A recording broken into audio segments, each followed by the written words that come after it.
So sino favorite music artist mo? Si Have Abby. Okay, so pwede ba natin pag-usapan yung music taste ng teenagers ngayon?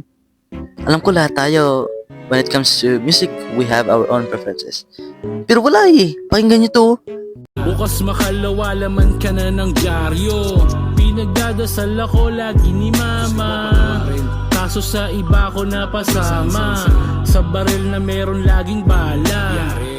Every time naribig yung kanta na yun, sakit ulo ko. Ewan ka, di bumagay yung lyrics at yung mga instrument Or baka yung nakanta rin may problema, di ko alam.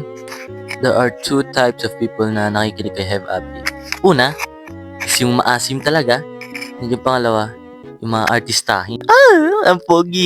Palaging nagtataka kung pinipilit ba nila sarili nila para i-enjoy itong ganitong klaseng music genre? Or talagang ini-enjoy na talaga nila? Sorry guys, dahil ginawa ko tong video na to para magreklamo talaga sa Toscana yung music taste niya. Pero kayo na bahala guys kung gusto niya pakinggan, kung saan kayo sasaya. So, ayun. Night that'll pass. I just shit out my ass.